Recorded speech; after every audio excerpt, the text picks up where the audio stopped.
Hey, so this is a story I think I've read to some of you before. I just think it's quite appropriate, seeing it's about a rainbow, and rainbows seem to be a hot topic at the moment. The last slice of rainbow.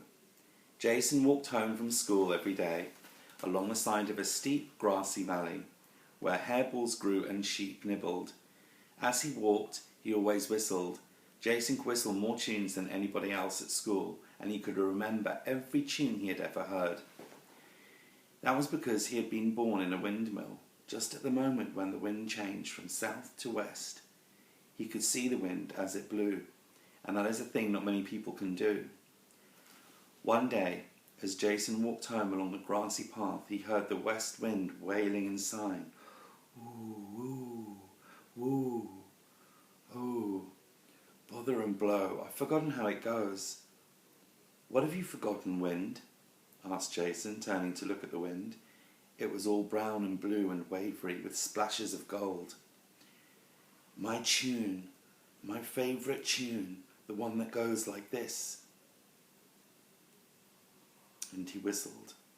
The wind was delighted. That's it, that's the one. Clever Jason. And it flipped about him, teasing, but kindly turning up his collar and ruffling his hair. I'll give you a present, it sang to the tune Jason had whistled. What shall it be? A golden lock and a silver key. Jason could not think what use those things would be, so he said quickly, Oh, please, what I would like would be a rainbow of my very own to keep. For in the grass valley there were often beautiful rainbows to be seen, but they never lasted long enough for Jason. A rainbow of your own, that's a hard one, said the wind, a very hard one. You must take a pail and walk up over the moor till you come to Peacock Force. Catch a whole pailful of spray. That will take a long time, but when you have filled the pail to the brim, you may find something in that might give you a rainbow. Luckily the next day was Saturday, and Jason took a pail and his lunch and walked over the moor to the waterfall that was called Peacock Force, because the water as it dashed over the cliff made a cloud of spray in which wonderful peacock colours shone and glimmered. All day Jason stood by the fall getting soaked, catching the spray in his pail. At last, just at sunset, he had the whole pail filled up right to the brim, and now in the pail he saw something that swam swiftly round and round, something that glimmered in brilliant rainbow colours. It was a small fish. Who are you? Said Jason. I am the genius of the waterfall. Put me back and I'll reward you with a gift. Yes, Jason said. Yes, I'll put you back. And please, may I have a rainbow of my very own to keep in my pocket? Said the genius. I'll give you a rainbow, but rainbows are not easy to keep. I'll be surprised if you can even carry it home. Still, here you are. And the genius leapt out of Jason's pail in a high soaring leap back into its waterfall. And as it did so, a rainbow poured out of the spray and into Jason's pail. Wow! And Jason took the rainbow, holding it in his two hands like a scarf, and gazed at it and its dazzling colours. He rolled it up carefully and put it in his pocket. Then he started walking home. There was a wood on his way, and in a dark place among the trees he heard somebody crying pitifully. He went to see what it was and found a badger in a trap. Boy, dear boy, groaned the badger. Let me out or men will come with dogs and kill me. How can I let you out? I'll be glad to, but the trap needs a key. Push the end of that rainbow I see in your pocket. You'll be able to wedge open the trap. Sure enough, when Jason pushed the end of the rainbow between the jaws of the trap, they sprang open and the badger was able to clamber out. Thanks, thanks, he gasped. And then he was gone, down his hole.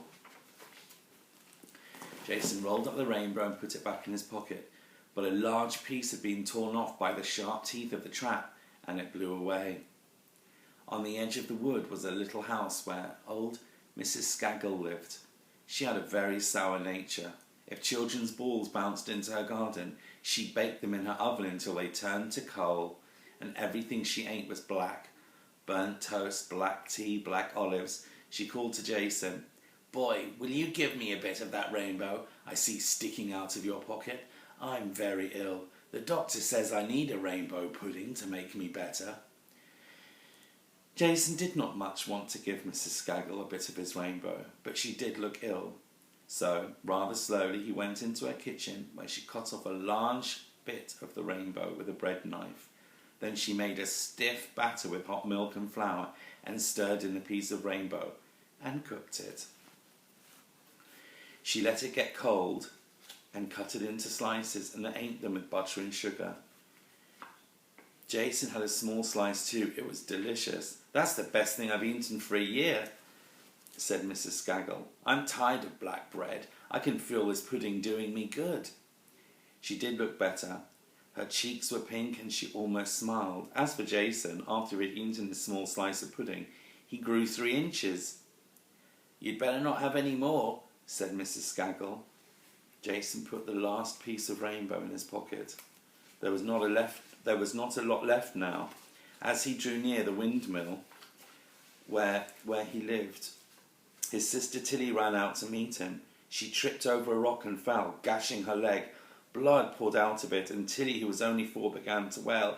"Oh, my leg, it hurts dreadfully. Oh, Jason, please bandage it." Well, what could he do? Jason pulled the rest of his rainbow from his pocket and wrapped it around Tilly's leg. There was just enough. He tore off a tiny scrap which he kept in his hand. Tilly was in rapture with the rainbow round her leg.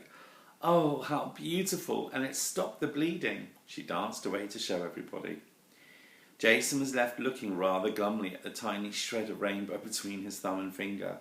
He heard a whisper in his ear and turned to see the west wind frolicking, all yellow and brown and rose-coloured. "Well," said the west wind, "the genius of the waterfall did warn you that the rainbows are hard to keep, and even without a rainbow, you are a very lucky boy. You can hear my song, and you have grown 3 inches in 1 day." "That's true," said Jason. "Hold out your hand," said the wind. Jason held out his hand with a piece of rainbow in it, and the wind blew, as you blow on a fire to make it burn bright. As it blew, the piece of rainbow grew and grew until it lifted up, arching into the topmost corner of the sky.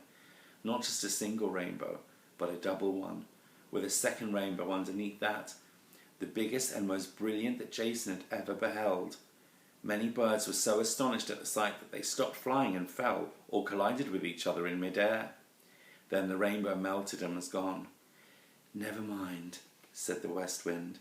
"There will be another rainbow tomorrow, and if not tomorrow, next week." "And I did have it in my pocket," said Jason, and he went inside for his tea. And that's that story.